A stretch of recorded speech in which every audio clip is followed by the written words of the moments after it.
about 12, 13 years, you know. But now he's out and doing the work, man, doing the work. So, you know, I'm So proud of him. that leadership dynamic, that's what, you know, that leadership there, dynamic man. is what it is And a key that's component. like a perfect So, yeah. segue to what we're gonna be talking about around gang membership. What is a gang? How gangs came about. My name is Alonzo Harvey. Pillars of the community. Student here at Berkeley. Transfer student from City College. So shout out to the City College folks that's up in here too. Keep it going. Yeah, we finna get here and have a real conversation. It's finna be real. We hope to hear from the audience too. You know, like Brother Tariq has spoke up on some things. I want Flacco to speak up on some things, if possible. We just need feedback because you know it's some real important people in here, and I feel like this is a perfect time to hear other voices, and not just me and Brother James. You know, if you guys have input or you guys can educate us on some things that we need to hear, like Brother Tariq just did. Feel free to do so. Throw a question in the chat, and we'll try to get to it. And even if you can help, you know, raise your hand or whatever. Right. Thank you, Alonzo. My name is James Wiley Jr. I'm the founder and president of an organization called Real Teams. Born and raised right here in Southeast San Diego. And my background is youth. I've been working with youth for about 20 years now. And I just, you know, just see how the gang life has affected a lot of youth in our community, even, you know, family members and things like that. So it's always been my goal to try to redirect them, you know, because a lot of times they just being young-minded, and a lot of times the reasons for joining gangs or whatever the case is, and I know at the end of the day they're just looking for love and you know, respect and care to be a part of a family. But what I've witnessed over the years is a lot of youth giving up their freedom to be a part of these gangs, and a lot of times end up losing their lives because they got caught up in, you know, different situations. So it's been my goal to try to create safe spaces for the youth in our community, to let them know that they can that you can be from your neighborhood, but you don't have to fall into like just different traps. And so that's kind of where I come from, just working with youth for so long and just seeing so much happen and just trying to divert them from just self-defeating lifestyles. So what how me and James came about was it was a post. It started off with a song, and James we already had a conversation. We did a Facebook Live at our Pillars, but it stemmed from a song. I think what was the song? Ryan Anthony, the Dago 2. Right. Dago 2, yeah. So James had made a comment like, you know, glorifying gang culture, right? And we also, you know, we often have this idea on what a gang member is, right? A negative thought on what a gang member is. So when that song came out, there were certain lyrics and certain things that had been said. And recently, once that video was shot, it was a young lady that the community knew that had died from gang violence. So it just stemmed from him having a conversation about what it is to be a gang member, the culture around gangs, the rhetoric, why even have gangs? Can gang members even exist in the community? Because you know, right now I see there's a big buzz, there's a big push going on with gangs around the country. You have restorative justice, and I feel like a lot of that restorative justice now to me is going to gang members. If you look at bills that are trying to get passed from the opposition and even the people that are for it, from all the way across the country, for some reason, why are we talking about gangs? We talked about the violence. You know, we all understand that there is violence within gangs, and like Brother Tariq was saying earlier, the gangs did not start from there. Let me ask somebody who's coming in. Gangs didn't start with being inherently violent, and we know how that starts, right? Poverty, right? Soon as poverty comes, we know violence comes because people's backs are against the wall. So things get lost along the way. So me and James just continue to have this conversation about, you know, how do we as a community stop that violence, right? He has a teen center that he does, just takes kids out, right? Does field trips. He wants his idea of stopping the gang is at an early age. And what I'm doing on my end is also trying to get the folks that are already in it, that are going to be in it, and build that gap, right? Bring that gap. And how do we get those both understandings, right? Folks that aren't in it, organizations that are trying to get folks to stop, that do not join gangs, and organizations that already are involved with gang membership. So that's like the conversations that we have. So, you know, this is just, I don't know, we just gonna freestyle the conversation. Like I said, I've been to so many of the conferences, I kind of don't even really know, you know, what to touch on as much. Well, I think earlier when we had the conversation, you brought up some really good points about just the lack of resources and the lack of opportunity. And you know, because of that, we do see a lot of, especially the younger generation. And when I say younger generation, I'm talking about like high school kids, the ones who are able to start working at the early age. But even as, well, to finish our thought, so there's a lack of resources and opportunity. He mentioned if a kid had a job, he wouldn't have time to go pick up a gun or go rob somebody. He wouldn't have a need to, right? Because he's working. But just within the culture, I work on a lot of campuses right here in Southeast, you know, Knox Middle School, Millennial Tech, Lincoln. I'm at a lot of different schools, and as early as middle school, the idea of gangs for a lot of these kids is, it's just a glorifying of, you know, I'm from this set, and if you're from another set, I don't like you. And you know what I mean? And social media has taken it to just a totally different level. But one of the things we kind of touched on is the lack of opportunities and the lack of resources in our community. Excuse me. And if our kids had access to a lot of these different opportunities and resources, then a lot of their lives would be different right now. So if you want to touch on that, Alonzo, or anyone, if you have anything to add to that, feel free to jump in.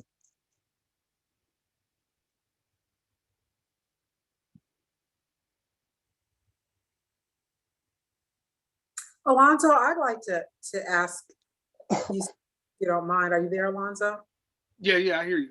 Okay, so you know, because I want to step back a little bit, because, you know, I remember when I first was connecting with, you know, pillars of the community and coming to really understand how different, you know, the term gang can be defined so differently in so many ways. And I think I first connected with you and your brother Aaron through the 182.5 issue. And I think, you know, can you talk to, you know, that certainly in some gangs there's a criminal element, but actually the term gang can really be a much broader term of just friends who associate and know each other and from the same neighborhood and the same school. And, you know, not everyone who feels connected to a gang is necessarily someone who's involved in criminal activity. Can you talk about that a little bit? Yeah, well, I think, and I think, yeah. So like, no one, I don't think no one wakes up in the morning and say they want to be violent, right? Kids don't wake up in the morning and say, hey, I want to join a gang to be violent, right? There's various reasons on why gangs are even formed. Most when we're talking about the generation now, they wake up to that. That's in their families, that's in their lives, that's in their schools. We were having a conversation earlier about Lincoln High School being there since the 50s. So the creation of gangs came from the community, right? It was a need for the community for whatever reason. They needed it for that reason, and I think a lot of positivity comes out of gangs. It's a brotherhood, right? It's you have different roles in gangs that are, you know, that are like, I don't know, like teachers, I guess, so to speak. Like, but there's, how do I say it? Like, I'm stumbling. I'm sorry about that. I'm stumbling right now. No, And you don't need to stumble. I mean, if I can just talk about, there was an earlier session that I listened to of a Professor David Pyrus, and he was talking about something so profound. He was looking at sociologists. He was quoting them from the early 1900s, where they were talking, where gangs did not have a negative connotation at all. And they were saying, sociologists were saying that was a normal part of male childhood, to form an association with other young men, and they called them gangs. And that connotation there were no negative connotations. It was a normal part of childhood. It's the way the outside society looks at and has criminalized, has tried to reframe how we think about gangs as being something negative and criminal, even though, again, forming that brotherhood is a normal part of growing up. And I agree with everything you just said, because that's what we all look for, whether that's through sports or, you know what I mean, just hanging out on the block with your friends. Like, you guys, that's your crew. It's just so unfortunate that the culture behind gangs now, or what they call gangs now, especially like, for instance, hip hop music, you know what I mean? And what a lot of these younger kids are hearing in the hip hop and hearing in the lyrics and seeing in the videos, you know, with the visuals of the guns, and you know what I mean? And so my biggest thing is, how can we as a community start to change it ourselves and not wait for someone from the outside to come and try to change it for us? How do we take self-responsibility for the stuff that we're putting out? You know, are we changing what gang culture is to bring it back to just something that's positive, or are we further pushing it down a negative hole by the type of music that we put out and the type of images that we put out? And because the youth now, they live, hip hop has always formed our culture in a lot of ways. They've always shaped our culture, like the dances that you do, you see it from a hip hop video first. So, you know what I mean? A lot of the terminology that you hear it a lot of times in the hip hop videos. And a lot of these youth, they feed off of that.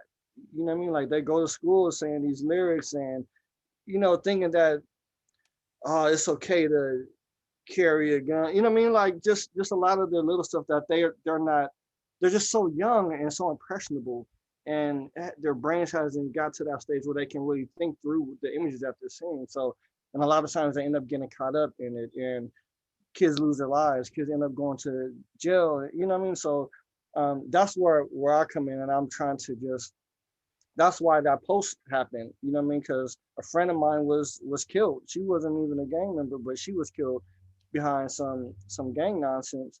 And she left 2 kids and a husband behind, you know what I mean? And Lincoln High School, 15-year-old kid who enamored by just the gang culture and wasn't, you know, mentally to the point to where he can decipher the wrong and the right, and got caught up in the culture of it and lost his life at 15. You know what I mean? So this is the perspective I'm coming from, in that I want to change. I know that every gang member is not a criminal. We shouldn't criminalize just being a gang member, because you're a human being first. You know what I mean? If you want to associate with a certain set, okay, that's fine, but it doesn't mean you're a criminal. But at the younger age, it definitely puts you in a position to be more influenced by negative behavior within this type of culture.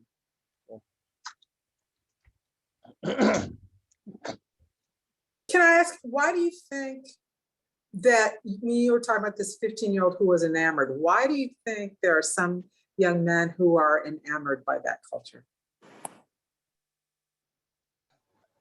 You know, I don't know why. You know, I know what they're looking for. I know they're looking for a name. They're looking for recognition. They're looking for community. You know, they're looking to be accepted. You know what I mean? And sometimes that's the easiest way to be accepted. You know what I mean? If all I got to do is just maybe knock somebody out to get a good name and to be respected amongst my peers, and, you know, I'll do that. Where I don't feel like I'm smart enough to get good grades to be accepted. You know what I mean? So let me go do this. Or just even with sports, like I can do it on the field, so let me ball out, and you know I can get my respect that way. So I feel like respect is a lot of it, but you know, amongst the youth culture, it's a I don't want to say it's a game, but it's almost like a sport. You know, it's almost like this is the adrenaline rush. This is what I got to do to so my name can start getting out and people can start hearing it and respecting it. You know what I mean? When I was in sixth grade, I heard a lot of the gang names, and I was kind of drawn to it. You know what I mean? I never got involved, but like Baby Green Eyes, oh shoot, he getting a lot of respect. I want to be like that, you know, or Little Leprechaun, oh I want a gang name. You know what I mean? It was just something fun, something cool, but I didn't really see the other side. Thank God I didn't get involved, but I could have easily. You know what I mean? But there's just like an allurement to it. You know what I mean? And for different also reasons. too. Oh, I'm sorry, brother. Please leave me. Also too, it's a terrible feeling to feel lonely. You know what I'm saying? And sometimes when you see everybody hanging out, claiming something, and you the outcast, you know, you're not down with them. It feels like, man, I want to be part of something. You know, we're imitated by nature. So, you know, that's just our nature. So sometimes when we around a situation, when we around a people who's doing one thing, you don't want to feel like an outcast. Oh, look at him. You know, he's a nerd. Look at him. So naturally you become attracted to that lifestyle more so because you want that brotherhood. You want that. You want to feel loved. You want to feel, you see them hanging out, giving themselves handshakes. You know what I'm saying? Whatever, yo, what's up, blood? What's up, cuz? What's up? I'm on the, you know, to the Latin Kings, and you want to be part of that. You know what I'm saying? You like, man, I feel like a sucker just being by myself. I want to be, and that's what happens. So we become attracted to that. It's like a magnetic attraction. We want to be part of that community because we communal by nature. You know what I'm saying? We're tribal by nature. So we want to feel part of something. You know what I'm saying? And sometimes our young brothers and sisters, that, you know, they go into gangs because of that. You know, unfortunately, they don't know the you know, you see the beauty and that love on the outside, but when you go in and when you see that, sometimes it's real dangerous. You know what I'm saying? And unfortunately, we don't see the big picture. You know, and some of us are just born into it. You know, like brother said, you know, my mother was a Latin queen, so I'm a second generation Latin king. You know what I'm saying? From Chicago. My father was a 7 immortal. So naturally it becomes part of who you are, you know? So a lot of times we drift into that lifestyle because it's all we know. Yeah. And again, sorry, forgive me for, you know. Nah, that's what we want. Nah, that's what we want. Because I was going, I mean, you said everything because Brother James, I was going, is it they doing it for respect, or is they doing it for exactly what Brother Tariq was saying? I think that's a negative. You might have some that's doing it for respect, but understand that most people that are in the gang are already in it before they were in it, right? Before a name was in it. Their family, their brothers, their cousins, their sisters, their uncles, their daddies, so the respect is there because it's a communal thing. I don't think none of these kids are like, oh, I need respect around here, so let me shoot somebody or beat somebody up. Like, nah, that's a negative thought. It's like I said, you might got a small percentage. Most folks, and I just, you could just see it. You're born in it, in the sense of its community. You don't have too many outsiders from Claremont coming to Lincoln Park. You don't have white. You know, it's never gonna happen. Everybody that's from Lincoln Park, there's family there. Like I said, my dad was there. My mom, grandma been there since the 50s, right? So if you go to Ocean View Park, you got schools at the park, right? Baker, it's at the park. So from elementary, they got the basketball game, football game at the rec at the park where Ocean View Park is, where it all started, right? So the respect is already within the family.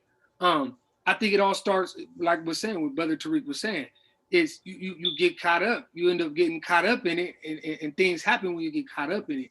But the initial thing of gangs wasn't to be a violent person because it was community, right? I don't need to be violent to my community. I'm not waking up in the morning talking about I'm about to go steal a car from my neighbor or shoot. You know what I mean? That never happened. There's something that happened along the line to where, you know, I'm gonna keep going to Brother Tariq said earlier, like where, you know, it was a dog-eat-dog world at some one point in time where I had to get mine.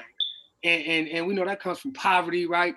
systemic racism that forces a dog, a mother dog, to kill her baby dog because there's only one bone in their backyard, right? Mm-hmm. You got projects and poverty all around, and there's nothing else to do but do what I need to do, and not survive. And I think the criminalizing of that comes from community, and I say that respectfully, but it comes from community because when they shoot the rhetoric out there, we repeat it.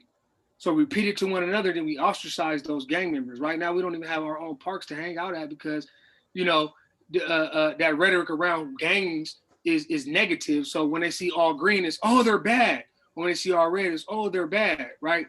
So it's that rhetoric that we're spitting out too. You know what I mean? That we're constantly saying to ourselves that it's violent, it's crazy. It's like, no, we got people at UC Santa Barbara, we got people at Berkeley, we got people here, we got people doing this, we got people doing that. You know, we need to spit that out there. You know, these groups, you know, Brother Mooslot, you know, we got to spit that out there because we know where it really came from.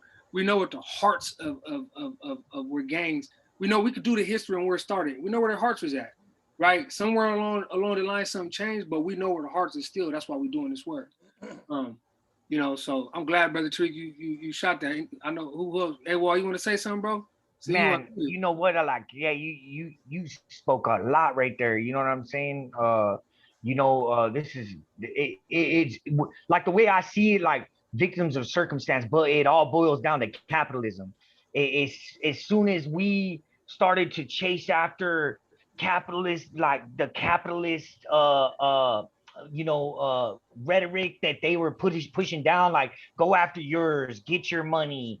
You know what I'm saying? As soon as we started to adopt the capitalist ways of being is as soon as we turned against each other. Because, you know, like one movie that I really like, and it really breaks it down, is Bastards of the Party.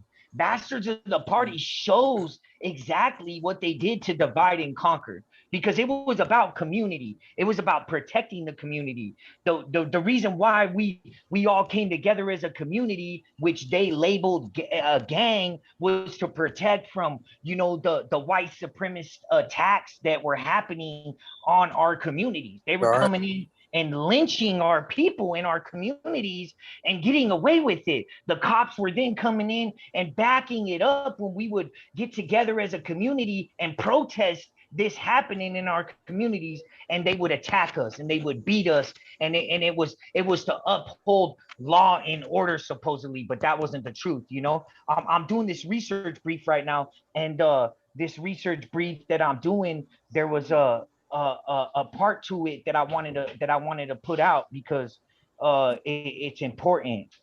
I think that we need to really recognize that we're lacking credible messengers. We're lacking mentors who come from this experience, who've experienced it, who have fell into the traps of the system, because the system has a bunch of traps in our communities. One of their biggest traps is that they allow these drugs to come into our communities, and then there's no jobs, there's nothing to survive off of. So we have no other choice but to take on these drugs and create a market, because there's a market for these drugs. There's people who like to indulge in using recreational drugs, but they've made that illegal. You know what I'm saying? And if they were ever to legalize all drugs, you would see a whole decrease in the hyper criminalization, and you would see mass incarceration disappear. There's two things that we got to legalize in this country, and that's street organizations need to be decriminalized and drugs need to be decriminalized. And once that happens, we're going to see education be at the forefront of the push. We're going to see investments in universities. We're going to see investments in knowledge and knowledge production, instead of what we have right now, where they've turned us against each other and said, hey, they like red, you like blue, you guys need to go after them. And that's across the board. They use the color to psychologically attack us. You know what I'm saying? And so, yeah, I'm going to find this quote, and I really want to get that, you know what I'm saying, out there, because it's deep, because we're victims of our circumstance, straight up. Have you guys got the raise hand function? Or, you know, I see some people unmuting themselves. Hey, Wall, you want to say something? Yeah, definitely. From my experience, I've noticed that hurt people are the people who hurt people, you know, people who have been hurt. So I mean, like you said, every once in a while or sometimes you get a person who does it, who and their heart is really not in it. You know what I'm saying? Like they're just doing it for the fame or for the clout. But at the end of the day, that comes from media. So like he said, capitalism rules the world. So literally white supremacy, they control everything. So from the movies that we watched to the music that we listen to, that is all a part of a major influence. That is going to have somebody who heart is not necessarily in it and doesn't really want to do it. That's going to influence them to do it. You know what I'm saying? If like coming up, what movies did we have? We had Menace to Society. What's some of the other Boys ones? in the Hood, South Like Central. South Blood Central. in, blood out. American Me. Yeah. So if this is all we see, then we're gonna, you know what I mean? We're gonna repeat that, and we're gonna try to be that because we think that that's all that we can be. What we need is, like you said, somebody who has been in life, who learned from experience, to come and tell them that no, it's a better way. There's different ways. And also you have them, they took out all the trades out of all the schools and promoted, oh, go to school and get a degree, to where you got people going to get degrees and they can't even get jobs, you know? So it's systemic. That's what it all boils down to. It's systemic. So some people are doing it because they have no choice. It's like a family thing. My cousin was in it, my brother was in it, my dad. But then those people are the ones who you need to reach out to and draw them back and let them know there are other ways and other avenues. But the rest of the other people is mostly the music, media. You know, before now, recently, we didn't have control over what was put out there, you know? So we didn't have SoundCloud and YouTube where you can literally put your own. You had to go to a record label and a record company who chose what songs got placed and all that, you know? And that was a major influence, you know. Like for me, I'm a documented Linkin Park gang member, but at the age of 6, I was outside of my grandmother's house and seen my mother get shot in the face to where she could never see out of her left eye again, you know. So of course I had a natural hate for the people who they said did it. It took for me to go through everything to realize that me hurting people is just hurting more people. The pain that I felt, it's not right for me to make somebody else feel that way. You know, that's somebody's dad, somebody's brother, somebody's auntie, you know, and it needs to stop, you know. And like Alonzo said, like, we have to stop with this rhetoric that all gang members are bad, you know. Like, yes, I'm a documented gang member, but I go to work, I go to school, I take care of my family. You know what I mean? Like, all my kids are with me. I'm a good dad, you know, and I'm not promoting or putting on them what I've been through. You know what I'm saying? My whole thing is to make them better and to make sure that they never have to go that route or have to live that life. You know what I'm saying? Yes, sir. Good stuff. Thank you for sharing that, bro. Andrea? Yeah, because, you know, and I'm going to say this, I think I can say this because I'm a Black person. And I think sometimes we as Black people, we take too much responsibility for things, you know? Because, you know, when you were talking, Alonzo, and I heard this in another seminar at the thing, where people talking, you know, the switch was I wanted to get my own.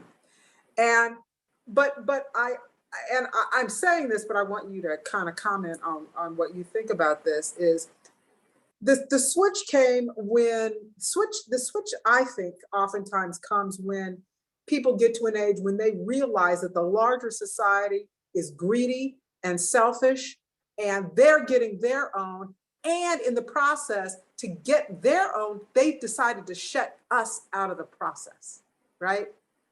And so you didn't see a way to go after and get your own as all of the larger society was doing, because the larger society shut you out.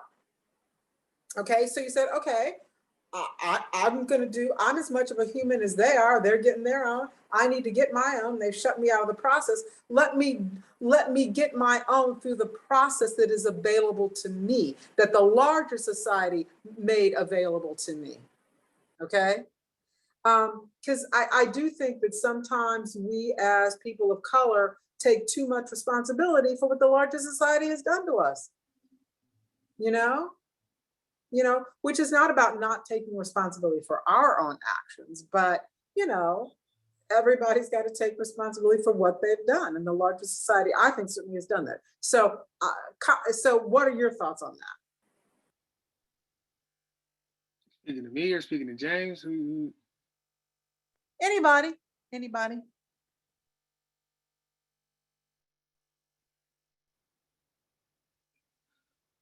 Flacco had kind of touched on that. Flacco was talking about our capitalist society and so I don't know if Flacco wants to comment. Somebody down there 702 want to say something. Hold on, Flacco. Is that Baby Way? Go ahead, bro. Yeah. How you doing, man? I appreciate you inviting me on, man, real quick to just speak briefly. I think that just to elaborate and answer her question and touch on what Brother James said. How you doing, bro? This is Jordan. Hey, what's up, bro? How you doing, man? I'm good, man. Just when she was saying this larger society, gang banging at its core kind of starts early. There is so that mentality is developed in a mature individual. A mature individual is going to say the larger society is not giving me. No, when you're thinking about what's going on around you, there's a selective few individuals that's influence you. That's the pimps, the gangsters, the brothers that's having the sacks, so on and so forth. So that is where we're being influenced by, which is, the individuals that's amongst us and doing certain things. But the connotation, the negative connotation, when James was speaking about what gangs and this, that, and the third, that only gets criminalized when they have something to do with brothers, with black men, with people of color, Mexicans as well. But to say that the gang culture is bad, the word gang was kind of, we got to go back to the old Western days, the James gang. That's who kind of, you know what I'm saying? The cowboys, those were the dudes that were saying they're gang, this, that, and the third. When one of the brothers, I guess he said he was a Lighter King or wherever he was, but the connotation, the negative connotation only came when we began to say that we were a gang to just fight off the police and all the rogue officers and the lynchings and the illegal ways they were dealing with us in our communities. I think that the gang element of it is doing something to us. It's definitely doing something to us. I'm kind of just befuddled because I've been listening to the conversation, and now my brain is it's full. But go ahead, James. I was just going back to what you were saying, bro. Yeah, and thank you for waving in. Jarvis is one of the guys that I grew up around. You know what I mean? And I saw the impact that it had on that young generation who are not able to think through it in a more mature way because of the level that they got into it at. There was a certain way of doing it, and they went at it about that way. So so I get everything that you guys are saying. I agree. Somebody got to be on mute. Who is that? Thank you. So I agree with everything that you guys are saying, from the capitalism to the it's all about getting theirs and now I got to get mine. Like I agree.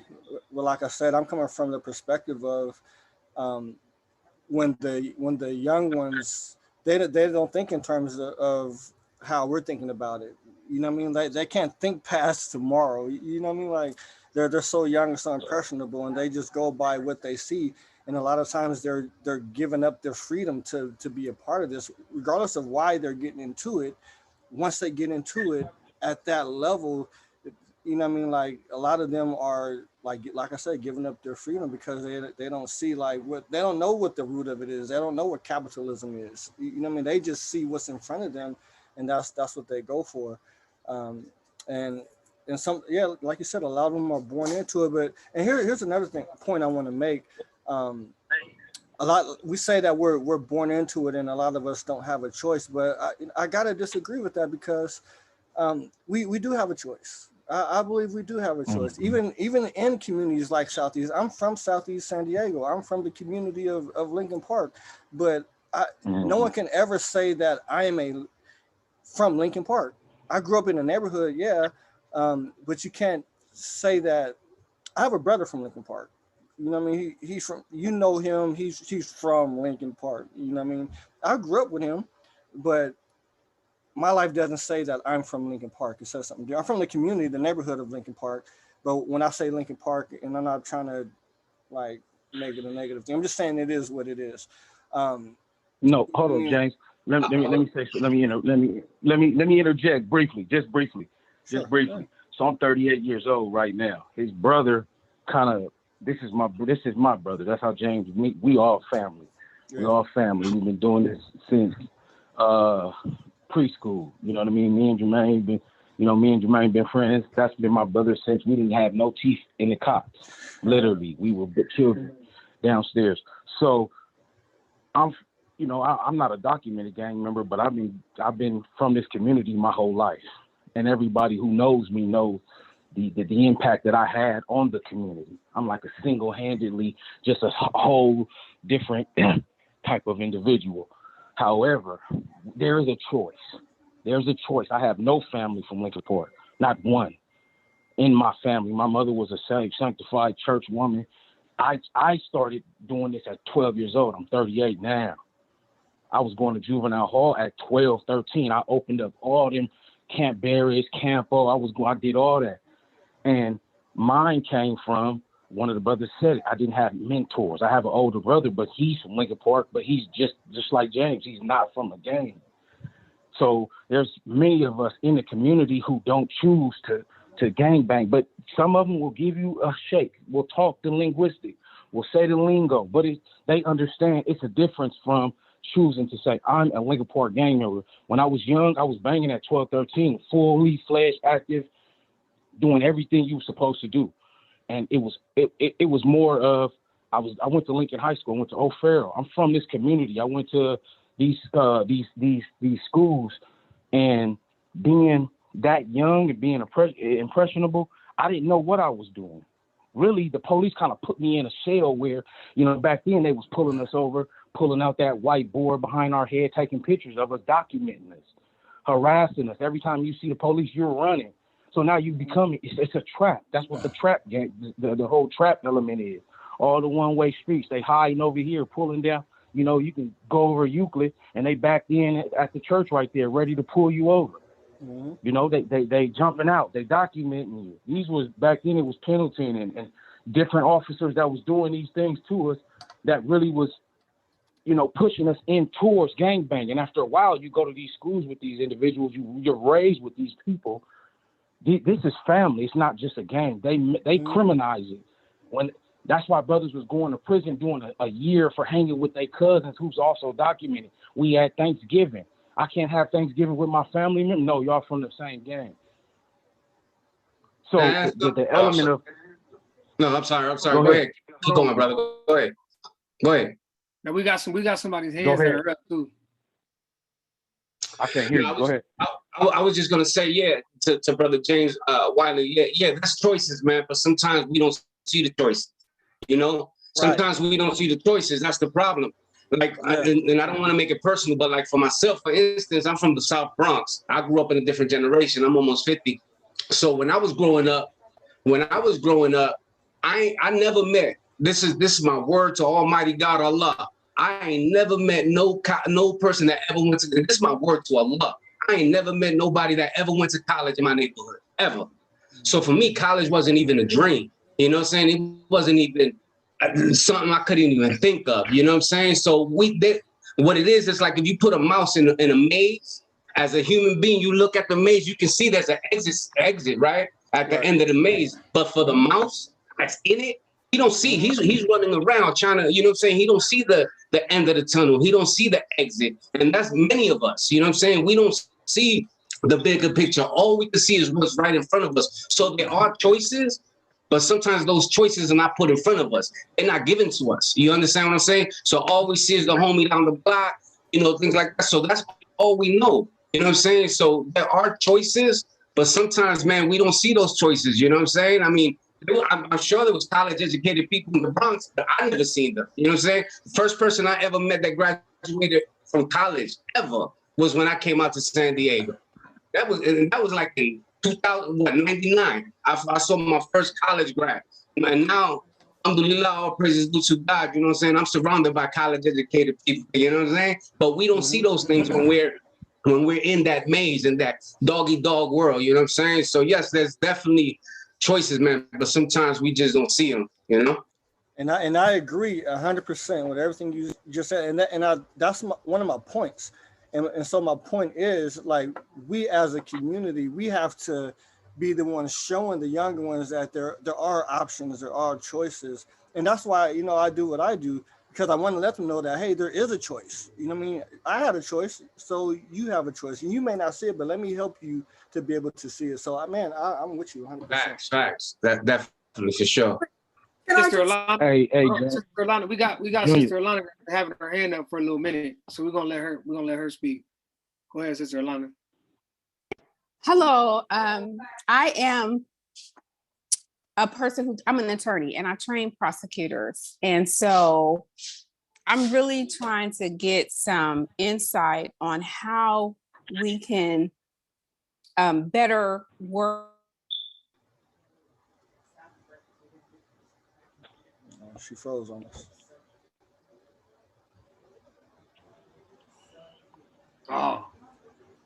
She froze on us. That was important. That was, she was going to say something very needable, very important. Attorney who trains prosecutors. She was going to say, what you got to say about the DA? What you got to say? Go ahead, Sister Andrea. Go ahead. Go ahead, Sister Andrea. Okay. No, I was just saying, again, you all are being so nice when you talk about not seeing that you had other options. You know, the options were obscured from you. Yeah, ain't no options. The larger society didn't let you see those options, and not only didn't let you see them, actively worked to make sure that those options were more difficult for you. Exactly. Expand on that. Keep expanding on that. Because, and that's the thing, and you know, I mean, I'm sorry, I'm gonna have to say it. It's one of the reasons why I just love Black people so much. But it's just that we take on more than our share of responsibility. Exactly. It's our responsibility to change. Yes, it's our responsibility to do those things, but we need to call out why we don't see these things. And they're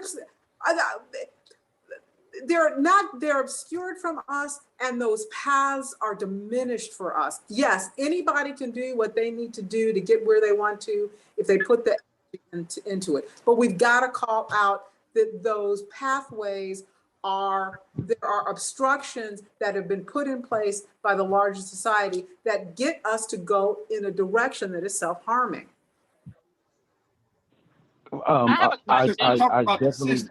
She's talking about the system. No. I would definitely. The main objective to that response is fathers and Black men and men of certain stature to be mentors in our community. That's one thing. That's one of the biggest individual problems in the inner city communities and in my own community is a lot of these individuals did not have people to look at and say, hey, come on. That's why what Junior keeps saying kind of it's crazy because everything Junior is doing, he was prepped and been ready to do for years. This was something that he was supposed to do. This was his ordained design. Just knowing my bro, knowing who he is, knowing everything of his spirit, everything that he is. That's what he was designed to do. So his program, I'm paying attention to everything you're doing, bro. Not to get off the subject, but keep going. Yes, this is what you were supposed to do. However, we don't have individuals. I remember the Martin Bayless football camps. I remember the Boy Scouts. we football season. I just seen bro just posted the things, things to keep these kids. The YMCA right there, and they've been tore down for years. There's nothing that's been there. The whole gentrification of that community. It's nothing for these kids to keep their minds. They sitting on that phone, and their dopamine levels is just going nuts. They watching stuff on TikTok, social media, Instagram. I seen 15 people get killed on Instagram last week. You don't think that's affecting you? Yeah. It affects you. What the things that they're seeing, the dances, all this filthy music.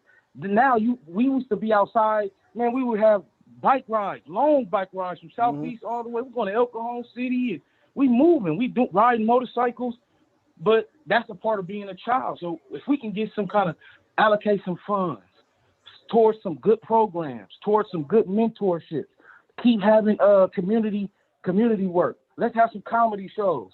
Let's have some things for them nights. I live in certain communities. I've been all over.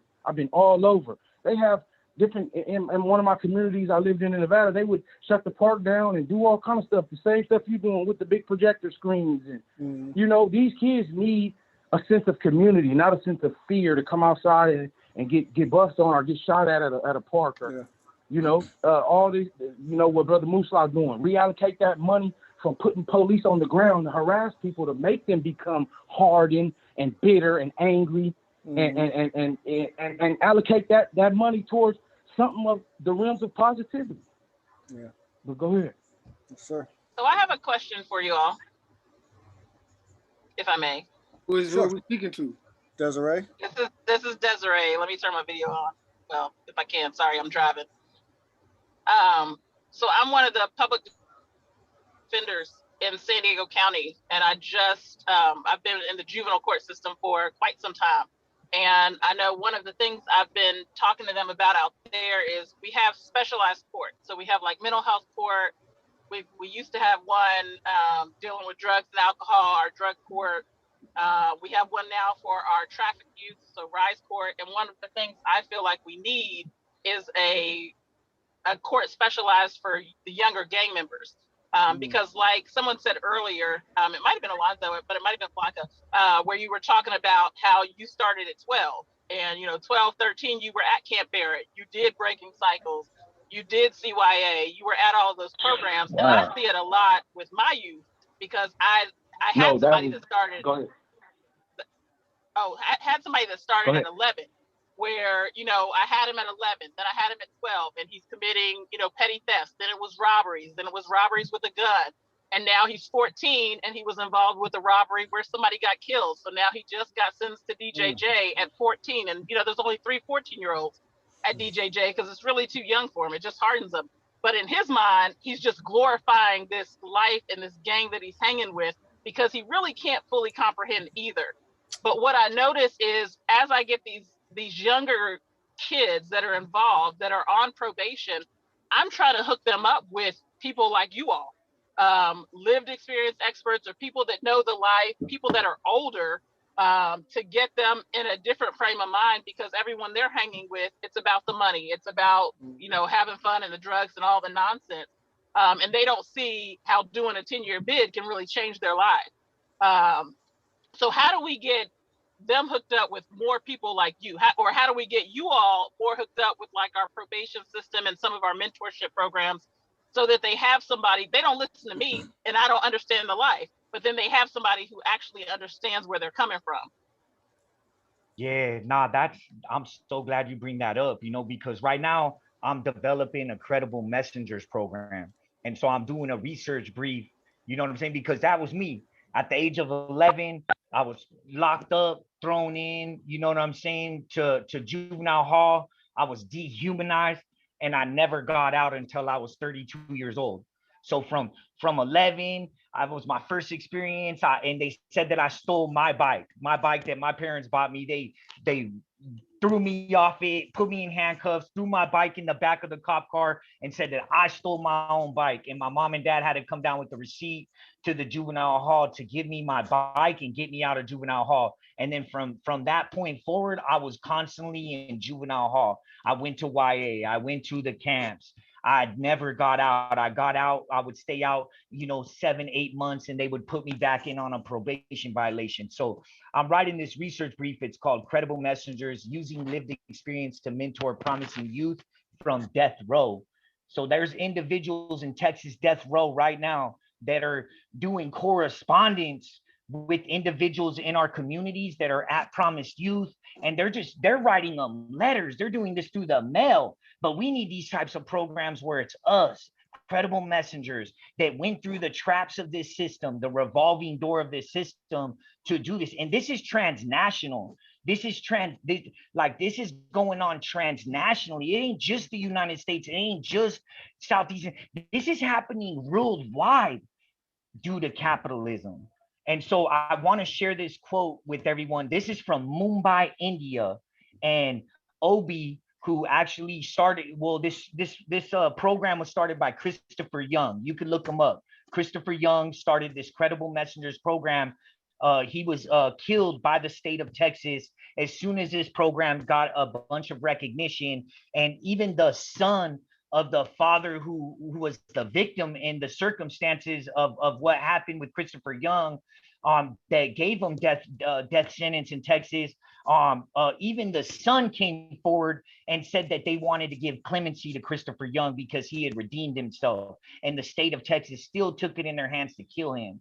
So I want to read this quote. This is from Mumbai, India, and it's a program over there that works with youth who are in these being locked up in these juvenile facilities.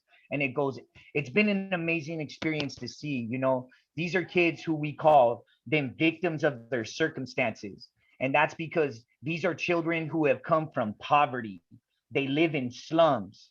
The violence is so internalized that they don't even realize they're being violent. There is a lot of self-harm. There is a lot of mental health conditions. These are also children who cannot escape the system because they do not have the financial means to escape the system. So everyone who's stuck in the juvenile facility are those who are extremely poor.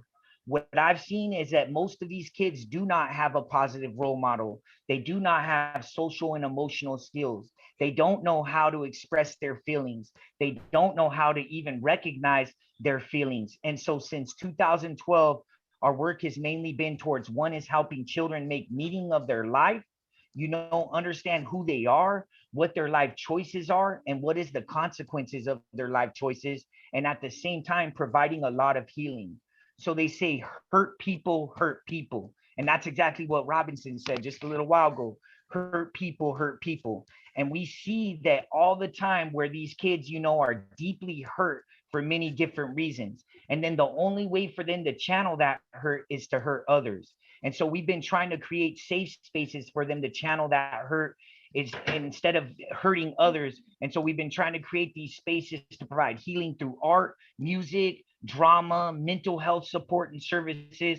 And we've seen a lot of change in this time. So of course, they see that, the prefrontal cortex, this is important. The prefrontal cortex of a human being has not developed until they're 25. So that's the decision-making brain. So until 25, you're always operating from an emotional brain. And we see that like where these kids, something happened with their girlfriend and they decided to do something happened with their parents and they decided to run away. So there was this constant fight, flight, freeze action that they're doing. And, it's making them land up in prison or land up in these juvenile facilities. I feel like this is from Mumbai, India. So they're experiencing the same exact stuff that we're experiencing here in the States, in the streets of LA, and in the streets all across California. Every single community is experiencing this. And so we need credible messengers because we've been dumping $15.7 billion into the Department of Corrections and Rehabilitation just in the state of California on an annual basis. And this goes up by billions every year. We just allocated another $11 million to the Department of Corrections on top of their $15.7 billion budget. So they're getting millions and billions off of us and all of the hurt that we're causing on each other. And so it's by design. They're capitalizing off of us hurting others. And then they're not allowing us to come out and be those credible messenger mentors that are needed for our communities. And instead, they're building recidivism factories in our communities. And these recidivism factories do nothing to help us but take millions of dollars away from our communities and send us right back upstate. So the revolving door of the system and recidivism that exists in our communities is by design, because they need us to go into these prisons. We were talking about how they jump out and document us.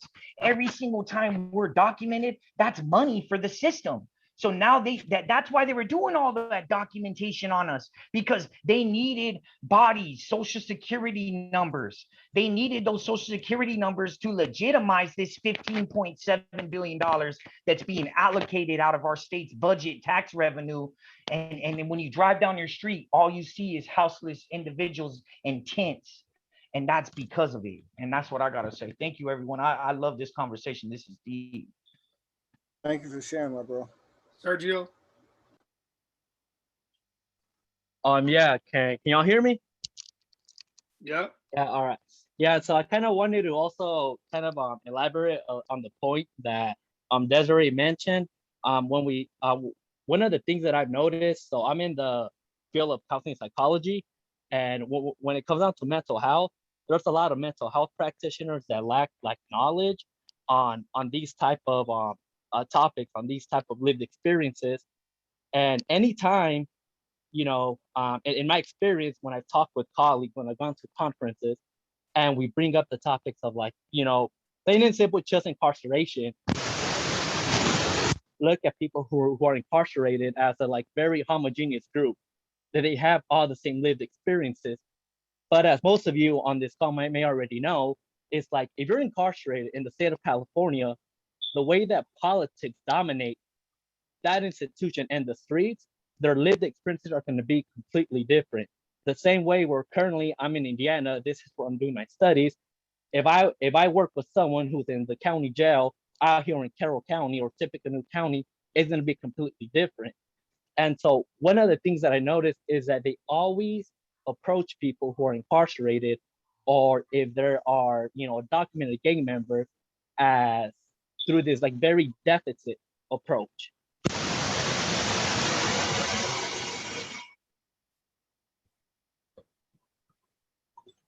We can't hear you.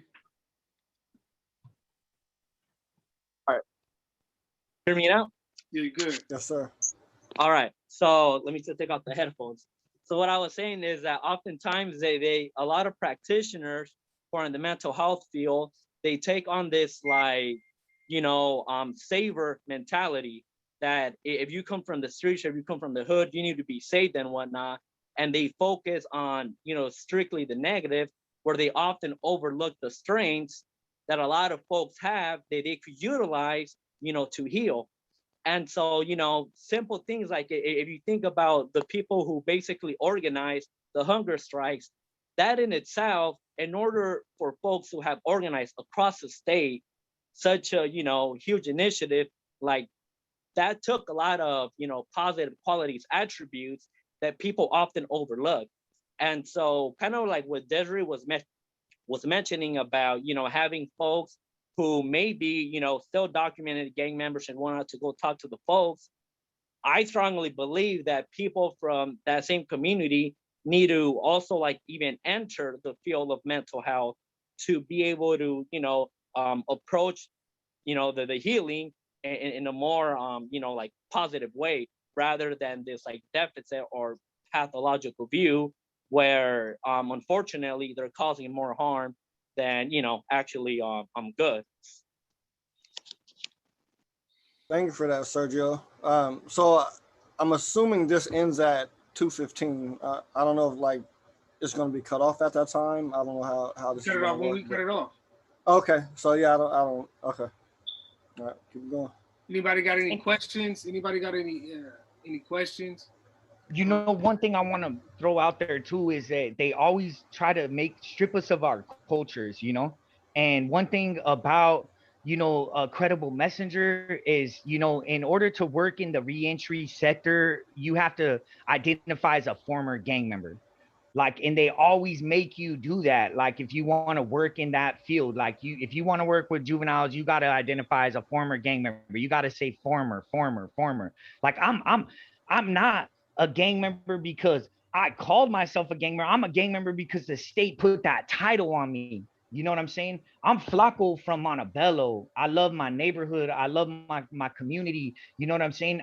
The state put that label on me as being and documented me as a gang member when they jumped out the car when I was 11 years old, threw me in the back and said that I was from Montebello, and documented me as a gang member and put me in the injunction and all the gang injunctions that they were doing to, you know, to our neighborhoods. And so, you know, we were talking about choices earlier, about, you know, these choices. One thing that I see is we don't have a choice. When you got the gang injunction on your neighborhood and you live there, everyone in that neighborhood is criminalized. Everyone is criminalized in that neighborhood. There's no choice. You go hang out in the park and play baseball. Don't matter if you're 5 years old. If you're playing baseball in a neighborhood that has the gang injunction on it, and your dad happens to be one of those individuals that got documented, now you're getting pitched the ball by your dad, you're now being documented. You know what I'm saying? So we have to be mindful of all these different attacks that the system uses in order to legitimize this money that they're extracting away from us. And so, you know, I just wanted to really emphasize that it's all about money with this system, and it's all about shedding our culture. And so we can't fall into eliminating our culture. This is the same things they were doing to the natives. They were saying that their culture was pagan. You know what I'm saying? And this is what they've done throughout the history of the evolvement of this world. You know what I'm saying? When humans came to evolve in this world, they always say that culture is bad, this culture is good. And then that's not the case. You know what I'm saying? So, you know, today, document, I'm a proud gang member. I'll never identify as a former gang member. I'm gang banging in a new way. Instead of gang banging on my homies and gang banging on my people, I'm gang banging on this system that has divided and conquered us and turned us against each other in order to capitalize off us, and turned all of us into a commodity. We're all commodities to this system. And so we need to really come together as one and quit shedding our culture and saying former this, former that, because that's not the case. Today, you know what I'm saying? If you're living in a neighborhood that has the gang injunction on it, you are a gang member from that neighborhood, and proudly represent that neighborhood and love that neighborhood. If you own property there, you proudly represent that neighborhood until it all disappears, because, you know, there is no bad and good. It's just we're all human beings and we need to be treated as such. Yeah, and Flaco, I'm glad you said that too, right? Because even when it comes to the choices, like James, you was just lucky. You was like one of the very small few of the whole world that didn't get documented and didn't get, you know what I mean, harassed or beat up or handcuffed or any of that. You know what I mean? That's a small 0%. Like Flaco was saying, going to the park, that's how it happens. Walking down the street, that's how it happens. Going to school, that's how it happens. Coming from football practice, that's how it happens. You were just one of the lucky ones, right? Being put in handcuffs at 10, 11 years old, 12 years old, like Jarvis was saying with the screen and all of that, you're already being processed for that. You know, that is your process. We're giving you your process because we know what we're finna do to you. So here goes your process.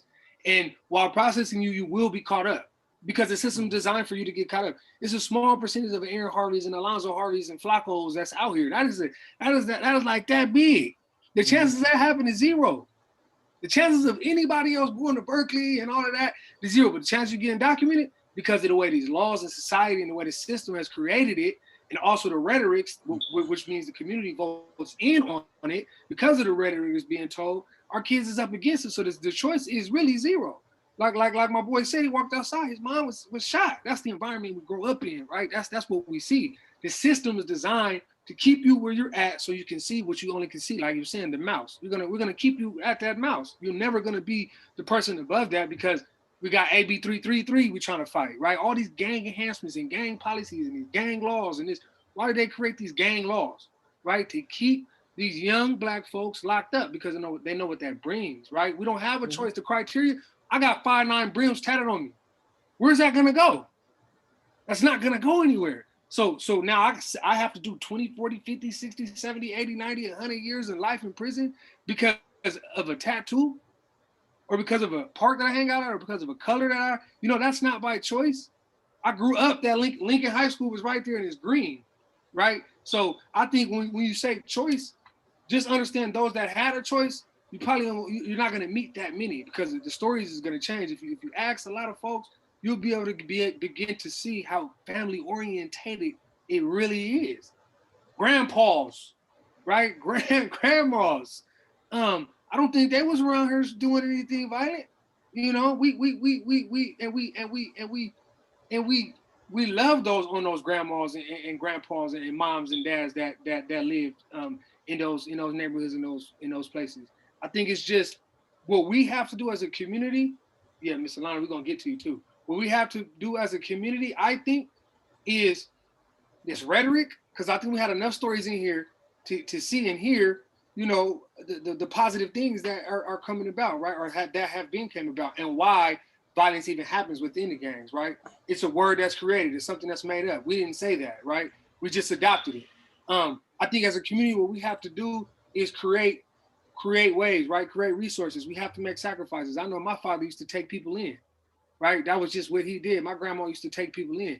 If it's that, I think if we take measures like that, find resources for Brother James, right? Who's doing real teams, right? We need folks to allocate and find money for folks that are around here willing to make sacrifices for the youth. But Sister Alana, I want to hear from you. I know you got kicked off. Oh, you know what? Everybody is just dropping gems, and I'm just so appreciative. Really quickly, I train prosecutors in reform and looking at things in a different way. So really the only thing I just want to ask, if anybody is willing to just share some of the information that they shared in like a training that I can plan for maybe the beginning of the year, please just drop your information in the chat, because can you drop yours in the chat? Oh, absolutely. Absolutely. And I'll tell you right now, I work for the Prosecutors Alliance of California. So it's Alana at prosecutorsalliance.org, but I'm going to drop it in the chat because people need to hear this, because they're only hearing it from maybe, old-minded supervisors or, some of these gang detectives. So I think this is very, very powerful. Thank you. Thank you for being here. And we appreciate the fact, because there's some brothers in here that I know that I would love to, hopefully they reach out to you, because that's an impactful position that you're at, right? That's the whole point of us coming together so we can make change, and that's how you make change, especially in a position where you train prosecutors. And I think once we humanize the word gang member, right? Once we humanize the color, I think change, we wouldn't have to be worrying about trying to pass AB 3333, right? Change all these gang laws and all of that. So I definitely appreciate it. And I will also add, I'm not only training prosecutors, but I'm running to be the top prosecutor in Sacramento County. So it's even more power to bring truth and restoration. Oh yeah, put that in the chat, please, please, please. Yeah. What did she say it was again? Alana. She's gonna put it in the chat. I'm gonna get it to you, bro. Okay. Please do. Yeah, please do. I would definitely like to reach out to her. Is there anybody else who has any questions? I know we got about 10 minutes left. I don't know if anybody had anything to say. That was the young lady who spoke about the young 14-year-old that was in juvenile hall and all that? That was her? Prosecutor was that her? No, that's a public defender. Yeah, that was Desiree. Okay. Is she still online? She's still on here. Say it again. I'm still here. Yes. This is me. I have one thing that my skin had definitely started jumping when you spoke about that young brother.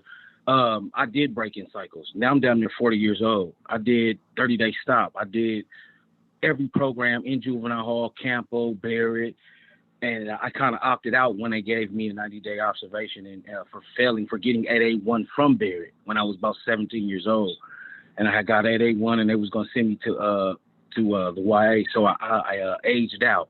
However, they sent me to from Unit 800 in juvenile hall to George Bailey, and that was a different wake-up call. What you should do, what I suggest you do with that young brother, is really find somewhere that this is what I, putting myself in his shoes right now. I was 12 years old doing 30-day stop with Brandon Duncan. That was the only time they mentioned that he would ever incarcerate that when he was back then. He needs credible individuals. He needs individuals in his life who can just get on his level. Like you said, some of these people, the court system is designed to lose him because, again, let's be frank, the system, it makes money. It's a monster. That's why it's called the system. It's a system that makes money from the incarceration and of these young children, of these young men. But a lot of them don't have the issues. They just don't have people that say, hey, I'm coming to get some ice cream with you. I'm coming to take you to play some catch. What you want to do with your life, and just talk to these young brothers and get a good understanding of what you're dealing with. A lot of them do need some form of counseling when it comes to just cognitive dissonance and learning how to deal with their emotion. And we're dealing with a whole nother generation. This was in the 90s and the early 2000s when I was coming up and going through this stuff. So I still remember my probation officer. Her name was Sakura Archuleta. And what she did, she had a partner that was a brother, and they would come to my house. My mother was she was my probation officer. So she understood the foundation of what I was raised up. A lot of these people are just looking at you as a number, as some boots on the ground, as a little kid who's in the system. No, you have to find out the foundation. His mother got a bunch of kids with no dad around. Was she listening to all this nasty music and got him saying X, Y, and Z? How did he get in this position?